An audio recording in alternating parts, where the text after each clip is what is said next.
Oh, creepypastas. What popular game franchise doesn't have them? Like many of the other creepypasta videos that we've touched on our channel, Mario and his pals have a slew of internet myths that have been written about them over the years. Some are downright spooky, others seem far from being fact, and all of them are at least rather entertaining. So today we're counting down our picks for the top 10 scary Mario creepypastas. Let's jump in.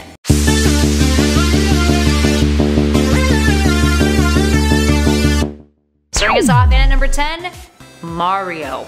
Like many a creepypasta, this internet tale tells the story of a player who stumbled upon a Mario ROM online and decided to try it out. It was titled simply Mario. When the player opened up the ROM on their computer, they were greeted by two files. One was a text file titled with a slew of numbers, and the other was an IPS file titled Mario. When opening the text file, he discovered that it was empty all for a bunch of indistinguishable symbols and seemingly random letters, leading the player to think that perhaps the author of the ROM accidentally tried to copy the game's data into text form. But upon taking a closer look, he was able to decipher the words "Find me" written over and over and over again. Now when starting the game, he knew something was off. Mario, rather than Bowser, was the villain of the game. He decided to continue playing anyway. As he progressed further, strange notes would appear. At first, just a series of random numbers, but later, they contained messages like, "I hate you." Eventually, he arrived to Yoshi's Island 2, only to discover the game looked much different than it should. The colors had changed and the vegetation in the foreground was no longer present. Now when he freed Yoshi, Yoshi told him that Mario had trapped him inside that egg. That's when things get weird. Message boxes from Yoshi kept appearing as he played, as if the dinosaur was trying to communicate through them.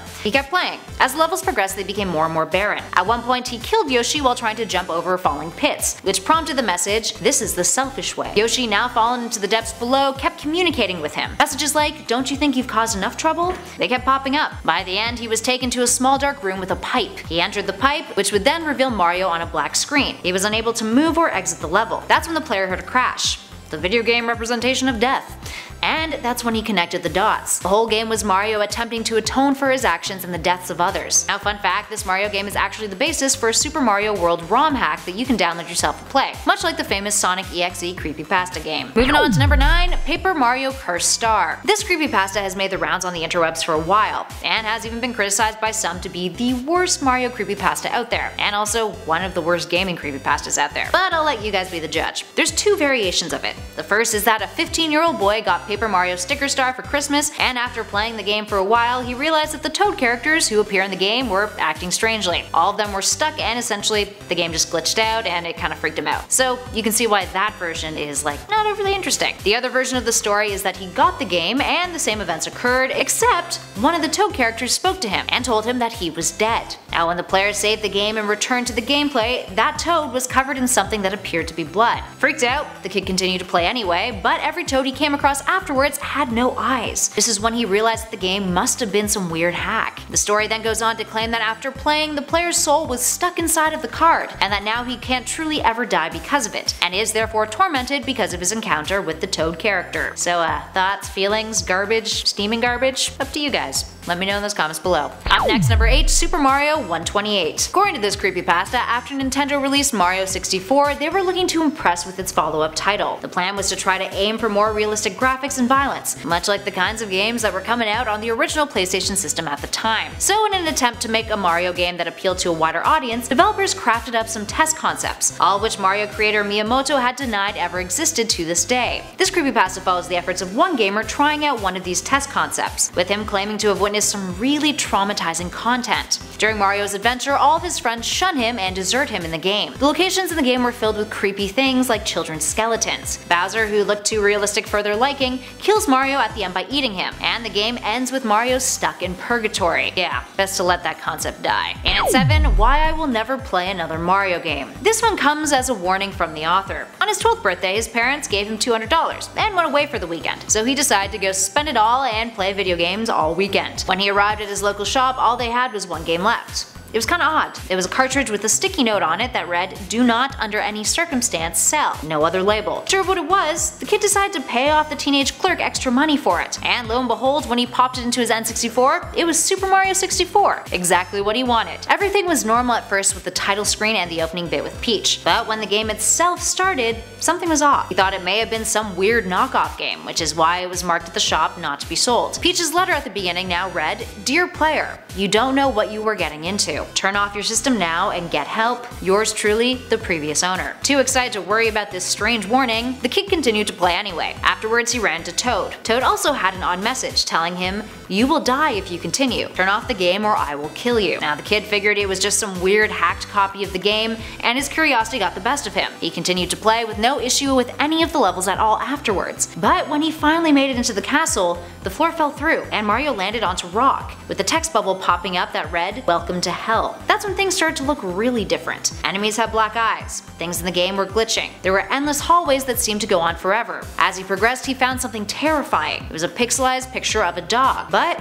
not any dog, his recently dead pet Lassie. That's when he heard noises coming outside of his bedroom door. Bolting the door, he panicked and felt that his room was starting to vibrate. He went back to the game, but his TV was now all static. Next thing he knew, he woke up in a hospital bed. Later, he would track down who the previous player of the game was through his game shop. Apparently it was a boy named Jeff, who had died when his parents found him in his room having strangled himself with the cord of his N64 controller. In at number 6, Mario Kart Purgatory. This one is about a gamer playing Mario Kart. They had finally made it to the final course of the Special Cup, meaning that they were racing on Rainbow Road. Using their favorite character, Toad, they were off to a solid start in the first lap, and managed to make their way to first place. But as they were speeding away on a turn, they were knocked with a red shell, and to their surprise, they were knocked off the course. Now normally under these circumstances, a player would see the animation that lifted them back up and onto the course's road. But this time, no animation came. Toad inside of his cart just kept falling and falling and falling. After a minute of this, the player got frustrated and turned the game off. They rebooted it, hoping that it was a glitch, but to their surprise, every other course in the game was now locked. All they could play was Rainbow Road. So they decided to start the race again. But as soon as the race started, after the countdown,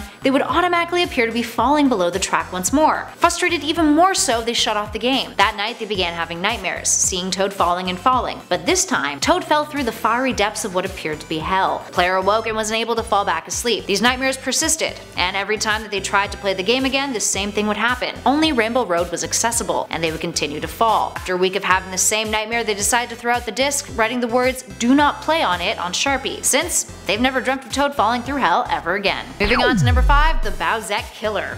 Now if you're privy to the recent internet sensation that is Bowsette, you'll probably get a kick out of this one. And if you aren't, you should probably check out our top 10 video on Bowsette facts after this. It's a hoot. Anyway, this story is about a fellow who had a particular interest in Bowsette. Now Bowsette is a bit odd to some. She's essentially an amalgamation of Peach and Bowser, with Bowser using a special crown mechanic in the game to transform into a Peachified version. I mean, technically it's not in the game, but it's sort of in theory and based off of a crown that's in the games, but hey. This fellow, our protagonist, was really into Bowsette. And I mean like really into her. He would get his rocks off by checking out Bowsette fan art, reading Bowsette fanfiction, and watching the videos that cosplayer Jessica Negri posted of herself dressed up as Bowsette. So yeah, you know where this is going. After one particular hands-on session of appreciating Bowsette, our protagonist went out in the middle of the night to a nearby 7-Eleven to get some grub. On his way home, he chose to cut through a nearby alley to get back quicker. As he was walking down the alley, he heard a crashing noise by the dumpster behind him. So he turned around. Standing there in the dark, he saw a silhouette of a woman, but not just any woman.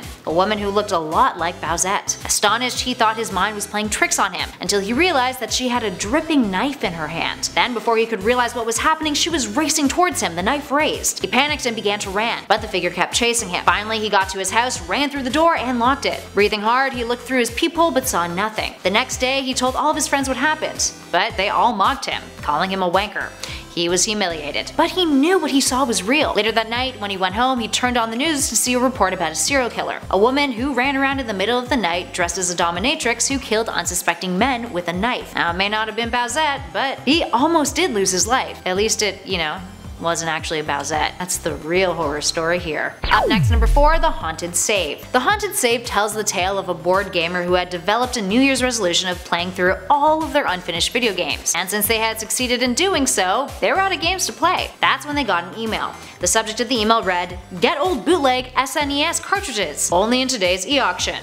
Well, hello, opportunity knocking. They hit up the e-auction and managed to win a copy of a bootleg Super Mario World. 2 weeks later, the game arrived in the mail. Weirdly enough, the cartridge's label was half torn off, with the only visible letters being U, E, R, M, R, and D. Thinking nothing of it, they popped the cartridge into their system and began to play. Everything looked normal at first, as is the case with every creepypasta. And there was still a save file on the cartridge, titled Save File 1. So they decided to take a look. It opened on the level in which Yoshi first appears. The level looked kinda odd though, different than they remembered Super Mario World appearing. That's when they happened upon a small red hill with a dark red pipe on it. They went down the pipe, and after falling for what felt like 30 seconds, they hit the ground to discover Bowser standing there, just watching. So the player hit the power button, but then text appeared on the screen. It read, "You wouldn't want to do that, would you?" That's when both Mario and Bowser turned towards the screen, which looked freaky as hell. More text popped up. You want a surprise? Bowser pulled out what can only be described as a portal gun, and all of a sudden, all the player could see was lava. Everything around them looked like lava. It was as if they were hallucinating. That's when they connected the dots. The letters that were on that cartridge, when rearranged, they spelled out the word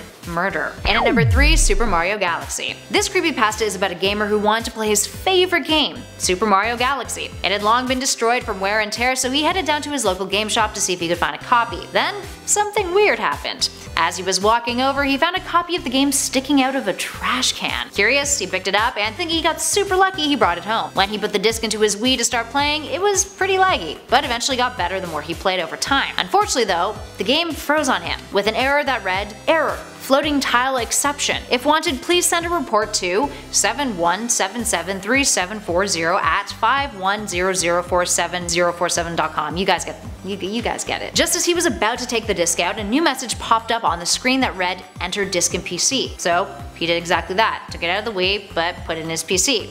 But instead of the game showing up, a folder appeared that read, "Open now." He decided to run a virus check on it, but it came up clean. He then opened the folder, and inside were 5 files. WatchMe.avi, Hey.txt, YouDoNotWantMe.wave, Rain.wave, and Info.txt. He opened up the info text file first. It read, "This disk is just a test," over and over and over again. Then he clicked on the AVI file. It was a video of a deranged man dancing to a song, but rather than a song playing, it was just a bunch of screams. This went on for about 30 seconds. Hey.txt read, "Hey there, you don't know me, but I'm spying on you." The rain wave file was the sound of calming rain, and the last wave file had the audio of someone saying the phrase, "Dispose of me, I am a mess." It repeated multiple times. That's when things took a turn for the worse. Our protagonist heard a knock on his door. Looking through the window next to the door, he saw a mysterious man standing there staring back at him through the window. The protagonist went away, but that's when he heard his front door burst open. The mysterious individual was now inside their home. The protagonist hid, but that didn't help much. In a matter of seconds, he was found, and the last thing he remembers before falling into a deep sleep were a pair of piercing cold eyes that felt like they were burrowing into his soul. And at number 2, the stage play. This creepypasta tells of a story of a gamer playing Super Mario Bros. 3. There was a long-running theory about this game that it was actually all just a stage play, based on the way that the game looked, the curtains that opened at the beginning, and the belief that Mario killing Bowser at the end was all just an act. Years later, Mario creator Miyamoto confirmed this theory to be true. This Mario myth turned fact inspired this creepypasta. So the gamer in this creepypasta dives into the game, deciding to try to beat it in one go. While playing though, she notices a few glitches throughout. Thinking nothing more of it other than it's just, an old ROM that she's running on her computer, she continues, trying her best to ignore it. But after a while, the glitches increase, making it super hard to play at times. Eventually, she manages to get to the end of the game. But in the final moments, when Mario is supposed to kill Bowser,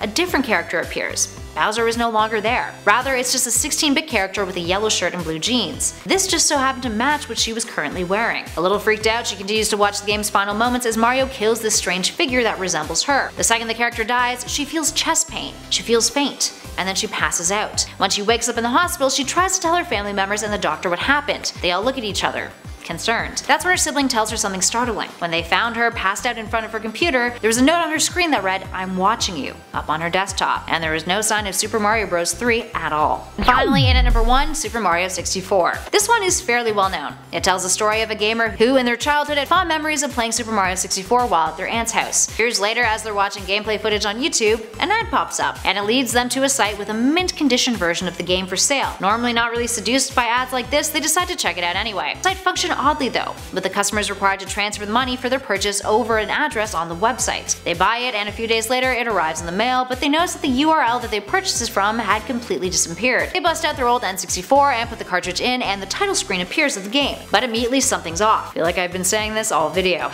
Static starts to appear and Mario's face weirdly distorts on the title screen. So the player shuts off the system, then turns it back on. This time, things go smoothly, and they start a new game. But the game skips over the intro with Peach's monologue. Instead, it starts off with Mario inside Bowser's castle facing a silent Bowser. There's no music. From there, he starts to explore and weird things keep occurring. He sees disturbing photos of Luigi hung up on walls, images of Mario's corpse scattered around the game's world. He runs into the mad piano who mauls his Mario. And finally, he makes his way back to the castle only to find Peach standing there, her mouth gaping wide and her eyes dead black. His Mario is then engulfed in darkness. When the screen fades back in, he's lost all of his lives and he's on a small secluded island. There is only one thing on that island with him, a sign that reads, "Dive." So he jumps in the water and does that. But as he's swimming downwards, there's nothing there. No fish. The ocean's empty. After what feels like an eternity, out of nowhere, Unagi the eel appears and eats him whole. The game then fades out. But what fades in scares the player exponentially. It's a photograph of his family. No matter how many times he tries to turn off the system, it just remains on his screen. Alright, there we have it, friends. Are there other Mario creepypastas that you think we should have included on our list? Should we do a part 2? Let us know in those comments below. If you dug this video, hit that like button, and if you'd like more videos on creepypastas based on your favorite gaming franchises, from Fortnite to Sonic to Fallout, make sure you guys subscribe to our channel and head on over there to check them out. We also have a playlist currently flashing on your screen right now with other videos from our channel too. Also, if you're already part of the Top 10 Gaming Squad, just want to let you guys know that I'll be disappearing off the channel for a short while. I'll be directing a series, so make sure you send lots of love to our new co-host Johnny, and feel free to follow my adventures in filmmaking on my Instagram. But fear not, I'll be back soon. In the meantime though, thanks for watching everybody. I'll catch you all in the next video.